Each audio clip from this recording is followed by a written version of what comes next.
ನಮಸ್ಕಾರ.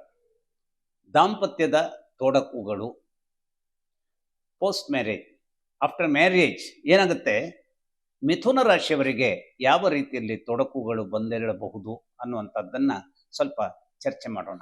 ಮಿಥುನ ರಾಶಿಯವರ ಸಂದರ್ಭ ಅನೇಕ ರೀತಿಯಲ್ಲಿ ಇವರು ಬುದ್ಧಿವಂತರು. ಯಾಕೆಂದರೆ ಈ ರಾಶಿಯ ಯಜಮಾನ ಏನಾಗಿದ್ದಾನೆ, ಅವನು ಬುಧನಾಗಿದ್ದಾನೆ. ಬುಧ ಅನ್ನುವಂಥವನು ಬುದ್ಧಿಯನ್ನು ನಮಗೆ ಒದಗಿಸುವುದರಲ್ಲಿ, ಬುದ್ಧಿ ಅಂದರೆ ದುರ್ಬುದ್ಧಿ ಅಲ್ಲ, ಒಳಿತಾದ ಬುದ್ಧಿಯನ್ನು ಒದಗಿಸುವುದರಲ್ಲಿ ನಿಸ್ಸೀಮನಾದಂಥ ವಿದ್ವಾಂಸ. ಹಾಗೆಯೇ ಈತ ಸೂರ್ಯನಿಗೆ ಬಹಳ ಆಪ್ತ. ಹಾಗಾಗಿ ಸೂರ್ಯನ ಆಪ್ತತೆಯಿಂದಾಗಿ ಈತ ಅನೇಕ ರೀತಿಯ ಬೌದ್ಧಿಕವಾದಂತಹ ಘಟಕಗಳನ್ನು ನಾವು ಜೀವನದ ಸಂದರ್ಭದಲ್ಲಿ ಊಹಿಸಿಕೊಂಡಾಗ ಸೂರ್ಯ ಮತ್ತು ಬುಧರ ಸಂಯೋಜನೆ ಏನಿದೆ, ಅನೇಕ ರೀತಿಯ ಬುದ್ಧಿಯ ಘಟಕಗಳನ್ನು ಪ್ರಚೋದಿಸೋದಕ್ಕೆ ಅದು ತನ್ನದೇ ಆದಂತಹ ದಿವ್ಯವಾದಂತಹ ಅನನ್ಯವಾದಂತಹ ಒಂದು ಕಾಣಿಕೆಯನ್ನು ನಮಗೆ ಕೊಡುವಂಥದ್ದಿರುತ್ತೆ. ಹಾಗಾದರೆ ಇವರ ದಾಂಪತ್ಯದ ಸಂದರ್ಭದಲ್ಲಿ ಎಲ್ಲಿ ಬಿರುಕುಗಳು ಬರೋದಕ್ಕೆ ಸಾಧ್ಯತೆ ಇರುತ್ತೆ?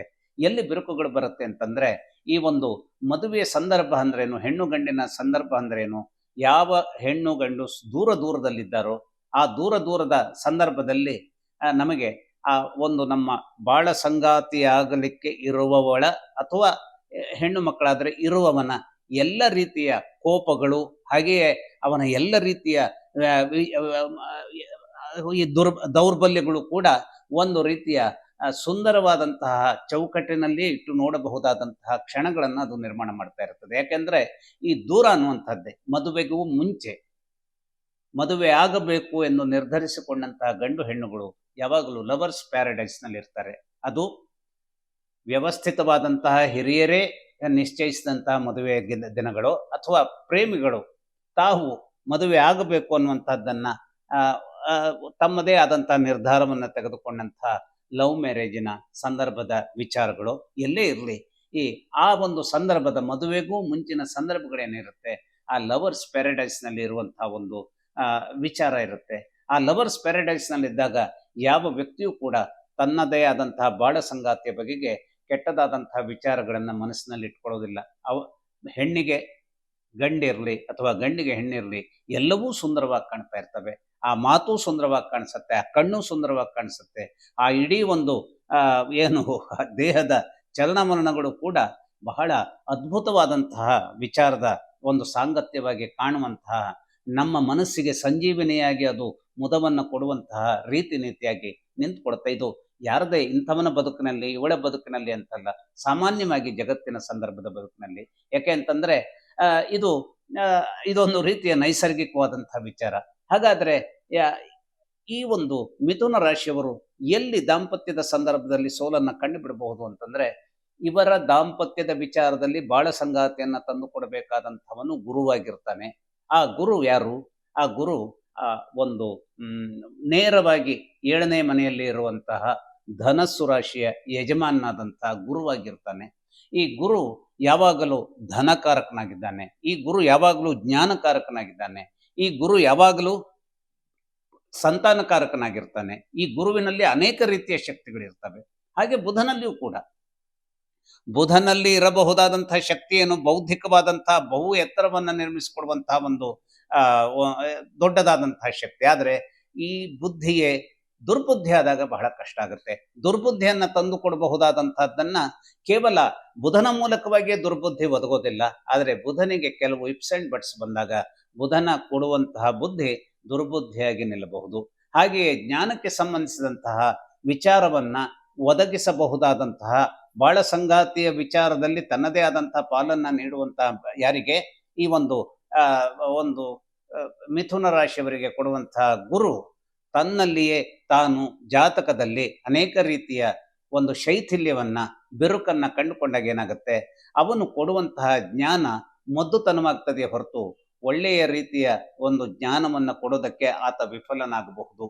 ಹಾಗಾಗಿ ಬುದ್ಧಿವಂತನಾದಂತಹ ಒಬ್ಬ ವ್ಯಕ್ತಿ, ಅದು ಅವಳೇ ಇರಬಹುದು ಅಥವಾ ಅವನೇ ಇರಬಹುದು, ಈ ಒಂದು ಮಿಥುನ ರಾಶಿಯವರಿಗೆ ಸಂಬಂಧಿಸಿದಂತೆ ಆ ಬುದ್ಧಿಯ ಚೌಕಟ್ಟಿನಲ್ಲಿ ಬದುಕಬಹುದಾದಂತಹ ಬೌದ್ಧಿಕವಾದಂತಹ ವಿಚಾರದಲ್ಲಿ ತಮ್ಮದೇ ಆದಂತಹ ಬದುಕನ್ನ ಸಮೃದ್ಧಿಯಿಂದ ಬೆಳೆಸಿಕೊಳ್ಳಲಿಕ್ಕೆ ಬೇಕಾದಂತಹ ಒಂದು ದಾರಿಯನ್ನ ಕಾಣ್ತಾ ಇರುವವರಿಗೆ ದುರ್ಬಲವಾದಂತಹ ಗುರುವಿನ ಮೂಲಕವಾಗಿ ಜ್ಞಾನವಿಲ್ಲದೆ ಹೋದಂತಹ ಬಾಳ ಸಂಗಾತಿ ದೊರಕಿದಾಗ ಅನೇಕ ರೀತಿಯ ಶೈಥಿಲ್ಯಗಳು ಬದುಕಿನ ಸಂದರ್ಭದ ದಾಂಪತ್ಯವನ್ನು ಕೆಡಿಸುವಂತಹ ಸಂದರ್ಭಕ್ಕೆ ಉರುವಲವಾಗಿ ನಿಗೆನಿಗೆಯಾಗಿ ಉರಿಯಬಹುದು. ಈ ಒಂದು ಏನಿದೆ ಈ ಈ ಒಂದು ಮಿಥುನ ರಾಶಿ ಅನ್ನುವಂಥದ್ದರ ತತ್ವ ಏನಿದೆ ಅದು ಕೂಡ ಅನೇಕ ರೀತಿಯಲ್ಲಿ ಈ ಒಂದು ಧನಸ್ಸು ರಾಶಿಯ ತತ್ವಕ್ಕೆ ಅಗಾಧವಾದಂತಹ ರೀತಿಯಲ್ಲಿ ಅದು ಹೊಂದಿಕೊಳ್ಳುವಂಥದ್ದಾಗಿರೋದಿಲ್ಲ. ಆದರೆ ಅಗಾಧವಾದಂತಹ ಹೊಂದಾಣಿಕೆ ಆಗಿರದೆ ಹೋದರೂ ಕೂಡ ನಮ್ಮ ಬುದ್ಧಿ ಬಲ ಅನ್ನುವಂಥದ್ದರ ಮೂಲಕವಾಗಿ ನಾವು ಜೀವನವನ್ನು ಗೆಲ್ಲಬೇಕಾದಂತಹ ಒಂದು ಸಮಾಧಾನಕರವಾದಂತಹ ಅಥವಾ ಸಾಕಷ್ಟು ಪರಿಪೂರ್ಣವಾದಂತಹ ರೀತಿಯಲ್ಲಿ ನಮ್ಮನ್ನ ನಾವು ನಿಲ್ಲಿಸ್ಕೊಳ್ಬೇಕಾಗತ್ತೆ. ನಮ್ಮನ್ನ ಏನ್ ಮಾಡ್ಬೇಕಾಗತ್ತೆ, ಜೀವನವನ್ನು ಗೆಲ್ಲಿಸುವಂತಹದ್ದಕ್ಕೆ ನಮ್ಮ ಹೆಜ್ಜೆಗಳನ್ನು ಇಡಬೇಕಾಗತ್ತೆ. ಆದರೆ ಅದು ಗುರುವಿನ ಮೂಲಕ ಸಾಧ್ಯವಾಗದೆ ಹೋದಾಗ ಇನ್ಯಾರ ಮೂಲಕವಾಗಿ ಸಾಧ್ಯವಾಗಬಹುದು. ಗುರು ಒಂದೊಮ್ಮೆ ಅಲ್ಲಿ ವಿಫಲನಾಗಿದ್ದರೂ ಕೂಡ ಭಾಗ್ಯವನ್ನು ಅನೇಕ ರೀತಿಯ ಸೌಭಾಗ್ಯ ಅಂದರೆ ಕೆಲಸದ ವಿಚಾರದಲ್ಲಿನ ಗಟ್ಟಿತನವನ್ನು ಕೊಡಬಹುದಾದಂತಹ ಶನೈಶ್ಚರ ಮಿಥುನ ರಾಶಿಯವರಿಗೆ ದಾಂಪತ್ಯದ ವಿಚಾರದಲ್ಲಿ ಅನೇಕ ರೀತಿಯ ಒಂದು ಅನುಗ್ರಹವನ್ನು ಒದಗಿಸೋದಕ್ಕೆ ಸಾಧ್ಯವಾಗಿರುತ್ತೆ. ಹಾಗಾಗಿ ಗುರು ಅಕಸ್ಮಾತ್ತಾಗಿ ಈ ಜಾತಕದವರಿಗೆ ವಿಫಲನಾಗುವಂತಹ ಅಥವಾ ದುರ್ಬಲನಾದಂತಹ ಸ್ಟೇಜ್ನಲ್ಲಿದ್ದರೂ ಶನೈಶ್ಚರ ಅದ್ಭುತವಾಗಿದ್ದಾನೆ ಅಂತಾದ್ರೆ ಇವರ ದಾಂಪತ್ಯದಲ್ಲಿ ಅನೇಕ ರೀತಿಯ ಸಂವರ್ಧನೆಗಳು ಅಥವಾ ಗೆಲುವುಗಳು ಸಿಗೋದಕ್ಕೆ ಸಾಧ್ಯವಿರುತ್ತೆ. ಹಾಗೆಯೇ ಶುಕ್ರ ಇವರಿಗೆ ನಷ್ಟದ ಮನೆಯ ಯಜಮಾನನಾಗಿದ್ದರೂ ಕೂಡ ಇವರಿಗೆ 5ನೇ ಮನೆಯ ಯಜಮಾನನಾಗಿರುವುದರ ಮೂಲಕವಾಗಿ ಮೂಲಭೂತವಾದಂತಹ ಒಂದು ಪೂರ್ವ ಪುಣ್ಯ ಸ್ಥಾನದ ಯಜಮಾನನಾಗಿರೋದ್ರಿಂದ ಆ ನಮ್ಮದೇ ಆದಂತಹ ನಮ್ಮ ಕಲ್ಪನೆಯಲ್ಲಿ ನಾವು ಏನು ಜನ್ಮಾಂತರಗಳಿಂದ ನಾವು ದಾಟಿ ಬರುವಂತಹ ಒಂದು ನಂಬಿಕೆಯನ್ನು ಇಟ್ಟುಕೊಂಡಂತಹ ವಿಚಾರ ಭಾರತೀಯರದ್ದಾಗಿರೋದ್ರಿಂದ ಈ ಭಾರತೀಯ ಜ್ಯೋತಿಷ್ಯ ವಿಜ್ಞಾನದ ಪರಂಪರೆಯಲ್ಲಿ ಯಾವುದೋ ಒಂದು ಪೂರ್ವ ಸ್ಥಾನದ ಪುಣ್ಯ ಅದು ನಮ್ಮನ್ನು ಕಾಪಾಡುವಂತಹ ಸ್ಥಿತಿ ಅದು ಈ ಒಂದು ದಾಂಪತ್ಯಕ್ಕೂ ಸಂಬಂಧಿಸಿರುತ್ತೆ. ಅದು ಮಿಥುನ ರಾಶಿಯವರಿಗೆ ಮುಖ್ಯವಾಗಿ ಶುಕ್ರನ ಮೂಲಕವಾಗಿ ಆ ಒಂದು ರಕ್ಷಣೆ ಸಿಗುತ್ತೆ. ಮಕ್ಕಳ ಸಲುವಾಗಿಯೂ ಕೂಡ ಈ ರಕ್ಷಣೆ ಸಿಗಬೇಕು. ಹಾಗೆಯೇ ಶುಕ್ರನ ಮೂಲಕವಾಗಿಯೂ, ಯಾಕೆಂದ್ರೆ ಶುಕ್ರ 5ನೇ ಮನೆಯ ಯಜಮಾನನಾಗಿರೋದ್ರಿಂದ ಅವನ ಮೂಲಕವಾಗಿಯೂ ಸಿಗಬೇಕು. ಯಾಕೆಂತಂದ್ರೆ ಹೆಣ್ಣು ಗಂಡಿನ ಹೊಂದಾಣಿಕೆಯಲ್ಲಿ ಶುಕ್ರನ ಪಾತ್ರ ಬಹುದೊಡ್ಡದಿರುತ್ತೆ, ಮಂಗಳನ ಪಾತ್ರವೂ ಬಹುದೊಡ್ಡದಿರುತ್ತೆ.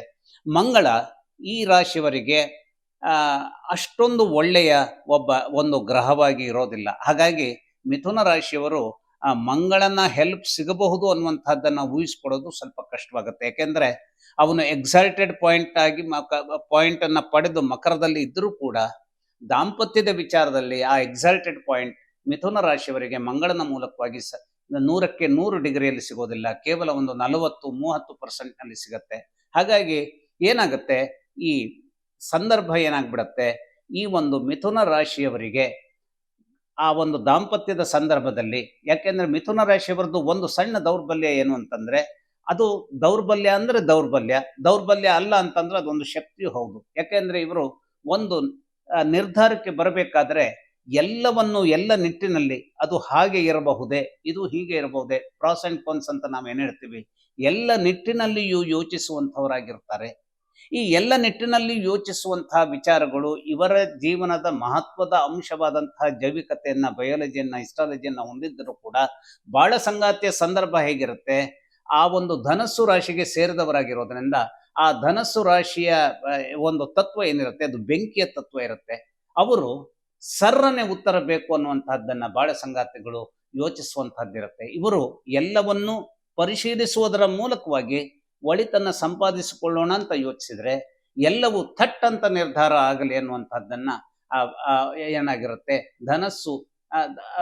ಧನಸ್ಸು ರಾಶಿಗೆ ಸಂಬಂಧಿಸಿದಂತಹ ವಿಚಾರದಲ್ಲಿ ಕೆಲವು ತೊಂದರೆಗಳಿದ್ದಾಗ ಆ ಬಾಳ ಸಂಗಾತಿ ಅಂದ್ರೆ ಧನಸ್ಸು ಈ ಮೂಲಭೂತವಾಗಿ ಈ ಒಂದು ಮಿಥುನ ರಾಶಿಯವರಿಗೆ ಬಾಳ ಸಂಗಾತಿಯನ್ನು ತಂದುಕೊಡ್ಬೇಕಾದಂತಹ ಮಹತ್ವದ ಸ್ಥಳ ಆಗಿರೋದ್ರಿಂದ ಇವರ ನಿಧಾನ ಪ್ರವೃತ್ತಿಯು, ಅವರ ಥಟ್ ಅಂತ ಆಗಬೇಕು ಅನ್ನುವಂತಹ ಆತುರದ ಪ್ರವೃತ್ತಿಯು. ಹಾಗಾದ್ರೆ ಇವರಲ್ಲಿ ನಿಧಾನ ಪ್ರವೃತ್ತಿ ಯಾವಾಗಲೂ ಇರುತ್ತಾ, ಅವರಲ್ಲಿ ಆತುರದ ಪ್ರವೃತ್ತಿ ಯಾವಾಗಲೂ ಇರುತ್ತಾ ಅಂತಂದ್ರೆ ಅನೇಕ ರೀತಿಯ ಬೇರೆ ರೀತಿಯ ಸಂಯೋಜನೆಗಳು, ಅದೇ ನಾನು ಮುಂಚೆ ಹೇಳಿದಾಗೆ ಶುಕ್ರನ ಮೂಲಕವಾಗಿಯೋ, ಬುಧನ ಮೂಲಕವಾಗಿಯೋ, ಅಥವಾ ಇವರಿಗೆ ಚಂದ್ರನ ಮೂಲಕವಾಗಿಯೇ. ಯಾಕೆಂದ್ರೆ ಚಂದ್ರ ಇವರಿಗೆ ದುಷ್ಟನೂ ಹೌದು, ಆದರೆ ಕೌಟುಂಬಿಕ ವಿಚಾರದಲ್ಲಿ ಅನೇಕ ರೀತಿಯ ಒಳಿತುಗಳನ್ನ ರೂಪಿಸಿಕೊಡುವಂತಹ ಒಂದು ಸಂಜೀವಿನಿ ಶಕ್ತಿಯೂ ಹೌದು. ಹಾಗಾಗಿ ಮಿಥುನ ರಾಶಿಯವರ ಸಂದರ್ಭದಲ್ಲಿ ವೈವಾಹಿಕ ವಿಚಾರದ ಎಳೆಗಳಿಗೆ ಚಂದ್ರನ ಯಾವುದೋ ಒಂದು ಸಪೋರ್ಟ್ ಇದೆ ಅಂತಾದ್ರೆ ಇವರ ಒಂದು ಬದುಕಿನ ಸಂದರ್ಭ, ದಾಂಪತ್ಯದ ಸಂದರ್ಭ ಏನಾಗುತ್ತೆ, ನಿಜಕ್ಕೂ ಆನಂದವನ್ನ ಹೊಂದುವಂತಹ, ಸ್ವೀಕರಿಸುವಂತಹ ನಂದನವನವಾಗಿ ಅದು ಪರಿವರ್ತನೆಗೊಳ್ಳುತ್ತೆ. ಒಂದೊಮ್ಮೆ ಇವ್ಯಾವುದೂ ಇಲ್ಲ, ಆ ಒಂದು ಬೆಂಕಿಯ ವಿಚಾರದಲ್ಲಿನ ಆತುರತೆಯೇ ಇವರ ನಿಧಾನವಾದಂತಹ ಪ್ರವೃತ್ತಿಗೆ ಒಂದು ಕೊಡಲಿ ಏಟಾಗಿ ನಿಂತುಕೊಳ್ಳುತ್ತೆ ಅನ್ನುವಂತಹ ಸಂದರ್ಭ ಬಂದಾಗ ಮಾತ್ರ ಅನೇಕ ರೀತಿಯ ದಾಂಪತ್ಯದ ದಾರುಣತೆಗಳನ್ನ ಈ ಒಂದು ಮಿಥುನ ರಾಶಿಯವರು ಎದುರಿಸಬೇಕಾಗತ್ತೆ. ಹಾಗಾಗಿ ಹೇಳುವಂತಹದ್ದೇನು, ದಾಂಪತ್ಯದ ಸಂದರ್ಭದಲ್ಲಿ ಅಥವಾ ಗಂಡು ಹೆಣ್ಣಿನ ಸಂದರ್ಭದಲ್ಲಿ, ಬಾಳ ಸಂಗಾತಿಗಳ ಸಂದರ್ಭದಲ್ಲಿ ಅರಿತೋ ಅರಿಯದೆಯೋ ಯಾವುದೋ ಒಂದು ರೀತಿಯ ಕೊರತೆ ಇದ್ದೇ ಇರುತ್ತದೆ ಅನ್ನುವಂಥದ್ದನ್ನ ಒಬ್ಬಳು ಗ್ರಹಿಸಿದಾಗ ಅದನ್ನ ಹೇಗೆ ನನ್ನ ಎಲ್ಲ ಸ್ವರೂಪದ ಒಂದು ತಾಳ್ಮೆಯಿಂದ ಅದನ್ನ ನಿಯಂತ್ರಿಸಬಹುದು ಅನ್ನುವಂತಹ ಜಾಣತನವನ್ನು ತೋರಿಸ್ಬೇಕಾಗುತ್ತದೆ. ಮೂಲಭೂತವಾಗಿ ಮಿಥುನ ರಾಶಿಯವರು ಜಾಣತನವನ್ನು ಹೊಂದಿರುವವರಾಗಿದ್ದರಿಂದ ತಮ್ಮ ಬದುಕನ್ನ ಸುಧಾರಿಸಿಕೊಳ್ಳುವಂತಹ, ಬದುಕಿನಲ್ಲಿ ನಂದಾದೀಪವನ್ನ ದಿನವೂ ಪ್ರತಿನಿತ್ಯವೂ ಅಪೂರ್ವವಾಗಿ ಸೊಗಸಾಗಿ ಉರಿಸಿಕೊಳ್ಳಬಹುದಾದಂತಹ ವ್ಯವಧಾನವನ್ನು ತೋರಿಸ್ಬೇಕು. ಆಗ ಖಂಡಿತವಾಗಿ ಬದುಕು ಗೆಲ್ಲುತ್ತೆ. ನಮಸ್ಕಾರ.